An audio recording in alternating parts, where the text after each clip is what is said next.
इसके बावजूद कि आज हमारे चेयरमैन जेल में हैं, इसके बावजूद हमारे हजारों की तादाद में वर्कर्स जेलों में सड़ रहे हैं, इसके बावजूद हमारा सैकड़ों हजारों की तादाद में लोगों को उठाया हुआ है, उनको कारोबार बंद किए हुए हैं, उनको काम नहीं करने दिया जा रहा और उसके अलावा उनकी चादर चार दीवारी की पामाली हो रही है। इस सब कुछ के बावजूद हम इस बात का मुतालबा कर रहे हैं कि आईन के अंदर दी हुई शेड्यूल के मुताबिक अगर फ्री एंड फेयर इलेक्शन नहीं कराएंगे तो ये रियासती की जो बुनियादें हैं वो खोखली हो जाएंगी और फिर इस जबर और खौफ की फिजा में जो आप इलेक्शन कराने जा रहे हैं इसको कम करें, इसलिए कि इलेक्शन की अगर शफाफियत पे उंगली उठ गई तो आपके पाकिस्तान का बहुत बड़ा नुकसान होगा, पाकिस्तान की रियासत का नुकसान होगा और रियासत का नुकसान हमारा नुकसान है। इसलिए कि आज पाकिस्तान की 80% अवाम इसके बावजूद जो कुछ ये कर रहे हैं, जिस तरह जबर और तशद्दुद कर रहे हैं, उसके बावजूद आज इमरान खान और पीटीआई के साथ खड़ी है। हम इस मुल्क की बका चाहते हैं, हम अपने इदारों को भी ये मैसेज देना चाहते हैं, हम मुल्क की एस्टैब्लिशमेंट को ये मैसेज देना चाहते हैं, खुदारा आग से खेलना बंद करें, पाकिस्तान की तारीख से सीखें। पाकिस्तान में 1960s में अगर 70s में अगर आपने सीखा होता तो हमारा मुल्क दो लख्त ना हुआ होता,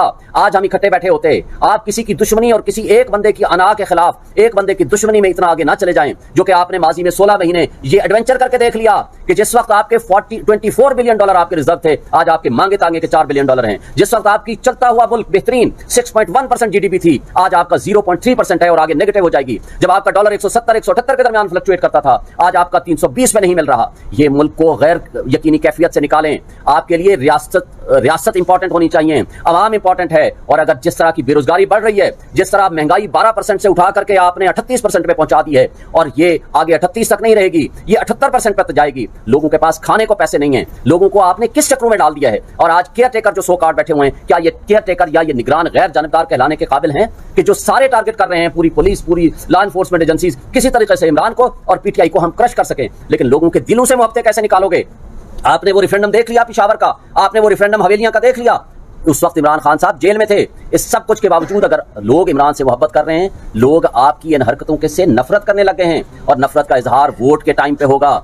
इसलिए ये इलेक्शन से भाग रहे हैं। ये सारी पीडीएम की जमातें ये नहीं चाहती कि इलेक्शन वक्त पे हो और उनको शिकस्त फाश हो। हम ये कहते हैं कि मुल्क की खातिर खुदारा सारे स्टेक होल्डर्स सोचें, तमाम जमहूरी ताकतें भी अपने आप को रिकंसीडर करें और इस मुल्क की खातिर, अवाम की खातिर अपने रवैयों को ठीक करें। इसके बावजूद कि आज हमारे चेयरमैन जेल में हैं, इसके बावजूद हमारे हजारों की तादाद में वर्कर्स जेलों में सड़ रहे हैं, इसके बावजूद हमारा सैकड़ों हजारों की तादाद में लोगों को उठाया हुआ है, उनको कारोबार बंद किए हुए हैं, उनको काम नहीं करने दिया जा रहा और उसके अलावा उनकी चादर चार दीवारी की पामाली हो रही है। इस सब कुछ के बावजूद हम इस बात का मुतालबा कर रहे हैं कि आईन के अंदर दी हुई शेड्यूल के मुताबिक अगर फ्री एंड फेयर इलेक्शन नहीं कराएंगे तो ये रियासती की जो बुनियादें हैं वो खोखली हो जाएंगी और फिर इस जबर और खौफ की फिजा में जो आप इलेक्शन कराने जा रहे हैं इसको कम करें, इसलिए कि इलेक्शन की अगर शफाफियत पे उंगली उठ गई तो आपके पाकिस्तान का बहुत बड़ा नुकसान होगा, पाकिस्तान की रियासत का नुकसान होगा और रियासत का नुकसान हमारा नुकसान है। इसलिए कि आज पाकिस्तान की 80% अवाम इसके बावजूद जो कुछ ये कर रहे हैं, जिस तरह जबर और तशद्दुद कर रहे हैं, उसके बावजूद आज इमरान खान और पीटीआई के साथ खड़ी है।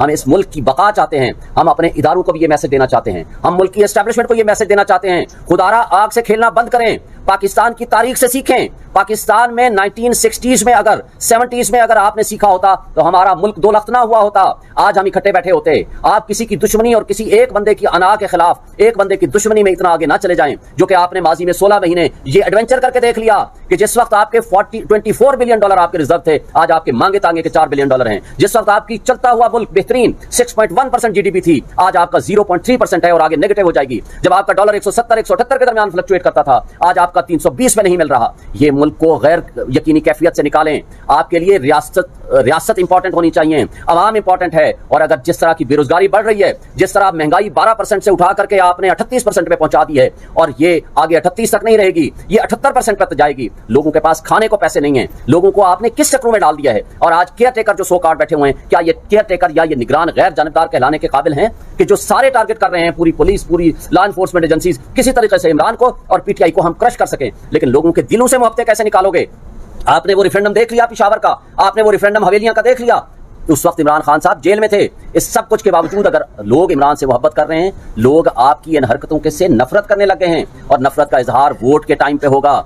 इसलिए ये इलेक्शन से भाग रहे हैं। ये सारी पीडीएम की जमातें ये नहीं चाहती कि इलेक्शन वक्त पे हो और उनको शिकस्त फाश हो। हम ये कहते हैं कि मुल्क की खातिर खुदारा सारे स्टेक होल्डर्स सोचें, तमाम जमहूरी ताकतें भी अपने आप को रिकंसीडर करें और इस मुल्क की खातिर, अवाम की खातिर अपने रवैयों को ठीक करें।